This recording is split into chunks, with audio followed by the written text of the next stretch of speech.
तो अब से ना हम लोग ऐसे किया करें, जैसे फॉरेनर्स करते हैं ना, 6 महीने कमाते 6 महीने घूमते हैं, तो हम लोग 9 महीने कमाया करें। डॉलर में कमाते और इंडिया में घूमने आते हैं। तुम इंडिया में कमा के कहाँ जाओगे घूमने? बांग्लादेश में? बांग्लादेश आएंगे हम लोग, 3 महीने घूमने चले जाया करेंगे, उम्र तो बचेगी कम से कम हमारी। गुड मॉर्निंग दोस्तों, वेलकम टू आवर चैनल ब्राड बीवी। मैं आज सुबह सुबह उठ के आई हूँ बालकनी में। वैसे तो पोल्यूशन बहुत ज़्यादा है, बाहर आना नहीं चाहिए, लेकिन थोड़ी देर जब तक मैं बालकनी में ना बैठूँ या बाहर ना निकलूँ, मुझे ऐसे ना घर के अंदर बंद बंद लगता है। तो मुझे लगता है यार थोड़ी देर बाहर चलो, बुक रीड कर लो या कुछ भी कर लो, क्योंकि थोड़ी देर तो नेचर से मिलना चाहिए। सुबह उठ के फ्रेश फ्रेश लगता है। मेरे पौधे सारे ऐसे बिखरे बिखरे हैं आंटी ने, क्योंकि बालकनी करी थी क्लीन, तो पूरा सब मैसी करके छोड़ दिया। अब ये सब सेट करना पड़ेगा। चलो एनीवेज देखते हैं। आज बहुत बिजी डे होने वाला है, बहुत सारी मीटिंग्स हैं, जबकि मैंने कल करवा चौथ रख के भी काम किया ही था, लेकिन आज थोड़ा ज़्यादा करना पड़ेगा। कल तो ऐसे वो थोड़ा सा आप लिबरल हो जाते हो ना कि हाँ फास्ट रखा है, ठीक है यार इतना कर लेते हैं बहुत हो जाएगा, लेकिन आज कोई बहाना नहीं है, कोई कुछ नहीं है। जो काम कल छोड़ दिए हैं उनको आज करना तो ज़रूरी है। तो मैं जल्दी से होती हूँ रेडी, होने चली हूँ रेडी, और फिर लगती हूँ अपने अपने कामों पे। सुप्रभात ऑलरेडी बैठे हैं मीटिंग में, देखते हैं आज का दिन कैसा क्या जाने वाला है।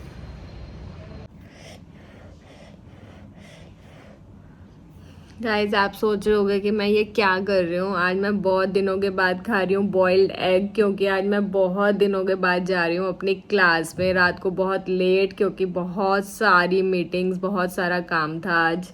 पूरा दिन मैं लैपटॉप पे बैठे बैठे थक चुकी हूँ। इतनी ज़्यादा आईज में पेन हो रहा है, जलन हो रही है सारा दिन स्क्रीन देख देख के। तो अभी मैं जा रही हूँ योगा क्लास, क्योंकि ऐसे अगर छोड़ूंगी क्लास तो फिर छूटती ही जा रही है। बहुत दिन हो गए जब से नवरात्रे आए हैं, कंटिन्यूस हो ही नहीं पा रहा, कुछ ना कुछ चलता ही जा रहा है लाइफ में। अब वो तो ठीक है, लाइफ है, कुछ ना कुछ चलेगा ही चलेगा। एक एग खाती हूँ और फिर जाती हूँ योगा क्लास में, और क्लास करके आती हूँ, और फिर आपको मिलती हूँ दोबारा से। सो दोस्तों मैं हो गई हूँ रेडी, मैं जा रही हूँ अपनी योगा क्लास, और ये रहे मेरे पति देव जी, ये कर रहे हैं हमने शाम की पूजा। चलो जी बाय बाय, मैं जा रही हूँ, आप अपनी पूजा पाठ करो, बाय।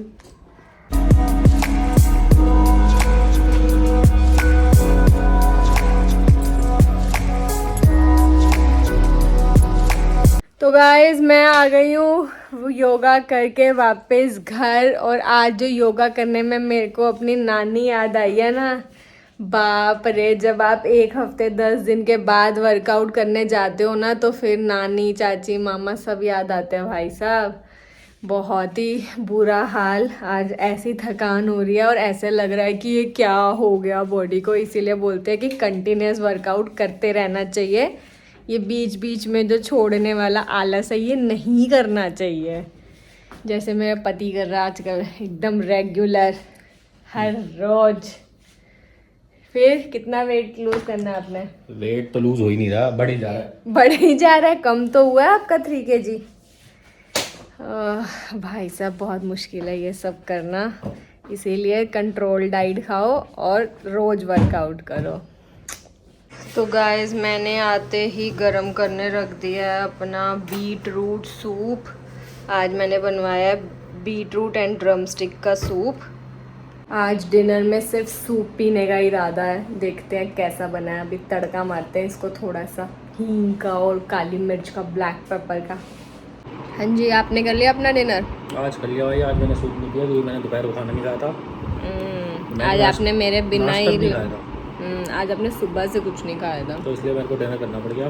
मैं डिनर मेरे को लग रहा है 2 रोटी ज़्यादा खाई है। 2 रोटी तो बनती है यार, पूरे दिन में आपने बिल्कुल भी कार्ब्स नहीं खाए थे, तो इतना तो बनता है। कार्ब्स के अलावा मैं पी के देख रही हूँ सूप, क्योंकि आज आंटी ने बनाया, पता नहीं यार कैसा बना। सही है।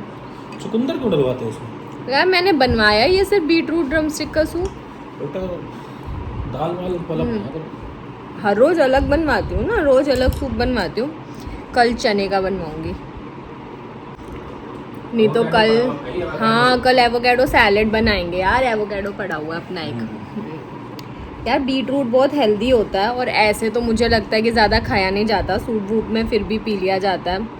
और ऐसे सैलेड में तो मैं सिर्फ क्रश करके थोड़ा बहुत खा पाती हूँ, अदरवाइज़ तो बीट रूट अच्छा नहीं लगता ऐसे खाने में। और बहुत हेल्दी चीज़ है तो किसी तरह तो खा ही लेनी चाहिए, इवन ड्रम स्टिक्स भी। बीटरूट और पनीर का साथ सही है। क्या बीट रूट और पनीर? बीट रूट और पनीर साथ में? हाँ, साथ में कैसे खाते हैं इनको? सलाद बना दो। कुछ भी। नहीं तो बीटरूट का रायता बना सकते हो। बीट रूट का रायता?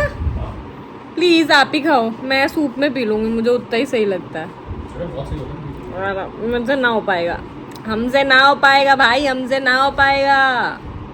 दोस्तों ये देखिए, आज हमारे घर में एक भूत आया है। शक्ल दिखाओ अपनी। ये देखो, ये बालकनी में ऐसे वॉक कर रहे हैं मेरे पति देव जी। तो घर कमरे में आ गए, पहले बालकनी में ऐसे। हाँ, तो बालकनी में तो ऐसे ही कर रहे थे। क्या हो गया? पोल्यूशन तो देख रही हूँ मैं बाहर, तो क्या सब मरेंगे। दिल्ली एनसीआर में सरकार को कोई लेना देना ही नहीं है। दिल्ली में सब लोगों को क्या लेना देना? अरे पराली चल रही है, कोई दिक्कत ही नहीं है, कुछ भी सब चल रहा है। मरो सब ब्लैक। सबसे बढ़िया भाई, सरकार को लेना देना नहीं है। ऐसे कैसे लगाओ तुम? क्या करोगे? 3 साल, मुझे लगता है हर विंटर्स में हमारी 3 साल उम्र कम हो जाती है। ऐसे ही फिर बचेंगे ही नहीं, कि कमी होती जाएगी। लोग कहते हैं साइंस एंड टेक्नोलॉजी बढ़ाती है उम्र, साला कम करवा लो। फिर जितना पैसा जोड़ा, चलो घूमने चले। घूमने चले हो, पागल है भाई। मतलब कोई कुछ कर ही नहीं रहा। मेन दिक्कत है, कोई कुछ दिक्कत ही नहीं है किसी को।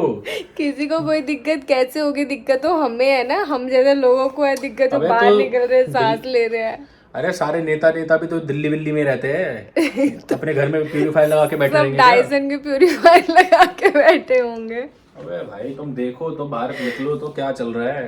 पूरा ब्लैक हुआ एनसीआर ब्लैक। दोस्तों मैं इतनी हैरान होती हूँ, जैसे एक डिफरेंस समझ में आता है पोल्यूशन का। जैसे सुबह आंटी बालकनी की ग्रिल साफ करती हैं जो ब्लैक कलर की है, तो वो नॉर्मली अगर आप एक आधा दिन नहीं भी करो तब जाके उसके ऊपर मिट्टी थोड़ी सी दिखने लगती है। और आजकल तो ऐसा हाल है कि सुबह आंटी कपड़ा मार के जाती है, दोपहर में ऐसा लगता है जैसे कई दिनों से साफ नहीं हुआ। इतनी धूल जम जाती है। और मुझे तो ये समझ में नहीं आ रहा कि ये इतनी धूल जो हवा में है और वो हमें ब्लैक कलर की ग्रिल पे दिख रही है, वो हमारे अंदर क्या कर रही होगी। और दिल्ली में कहते हैं पटाखे बेचने बंद कर दो। अबे पटाखे तो बिक नहीं रहे, तो फिर क्यों आगे पोल्यूशन इतना? अभी तो सच में दिवाली आई नहीं है, उससे पहले ये हाल है। जो मेन चीज होती है ना, उसको कोई नहीं रोकेगा। पटाखे बेचने बंद कर दो। यार गवर्नमेंट अपने तरफ से कर रही है ना, देखो वो पराली नहीं जलाने के लिए पैसे दे रहे हैं, सब कर रहे हैं। अभी उससे ज्यादा अभी लोग नहीं मानेंगे तो उसमें गवर्नमेंट भी क्या कर सकती है ना। लोग नहीं मानेंगे, लोग तो कुछ भी नहीं मानते, फिर तो कुछ भी करो। पर ये गलती लोगों की भी है ना, मानना चाहिए, समझना चाहिए कि ये हम सबके लिए ही नुकसानदायक है। सबके लिए है ना, जहाँ जल रही है वहां से उड़ के तो यहाँ आ जाती है ना हवा। तो उनके भी तो कोई रिश्तेदार, कोई बच्चे, कोई जनरेशन, कोई तो एनसीआर में रहता ही होगा। बहुत डिफिकल्ट है। और ऐसे जो हमारी हर विंटर्स में 3 साल उम्र कम हो जाती है। सिटी बनाएंगे गुड़गांव को। मेरी अगर टोटल 70 थी तो फिर अभी बच के कितनी हो गई है? टोटल 60 वगैरह बची होगी अब तो। मुझे इतनी हंसी आ रही, मुझे लग रहा है फिर हम इतनी प्लानिंग, इतनी सेविंग, इतनी इन्वेस्टमेंट, इतनी मेहनत कमाई क्यों कर रहे हैं जब हमें पता है हमने जल्दी मर जाना है। तो अपना घूमो फिरो, ऐश करो। ये 3 महीने छुट्टी उठाने चला करेंगे हम लोग। तो अब से ना हम लोग ऐसे क्या करेंगे, जैसे फॉरेनर्स करते हैं ना, 6 महीने कमाते, 6 महीने घूमते हैं, तो हम लोग 9 महीने कमाया करेंगे। डॉलर में कमाते और इंडिया में घूमने आते हैं। तो इंडिया में कमा के कहाँ जाओगे घूमने? बांग्लादेश में? बांग्लादेश आएंगे हम लोग, 3 महीने घूमने चले जाया करेंगे। उम्र तो बचेगी कम से कम हमारी। तो गाइस हम लोग अपनी उम्र बचाने के तरकीब सोचते हैं और इस व्लॉग को करते हैं यहीं पे ख़त्म। सोने चलते हैं, बहुत लेट हो गया है, 11:30 हो रहा है और सुबह जाना है ऑफिस दोनों को। तो इस ब्लॉग को करते हैं हम यहीं पे ख़त्म। अगर आपको हमारे ब्लॉग्स अच्छे लग रहे हो तो please do like, share and comment and subscribe our YouTube channel which is ब्रैड बीवी। मिलते हैं गाइस आपसे कल सुबह फिर से एक नई ब्लॉग में। Till then spoil your females with your love. Good night, bye.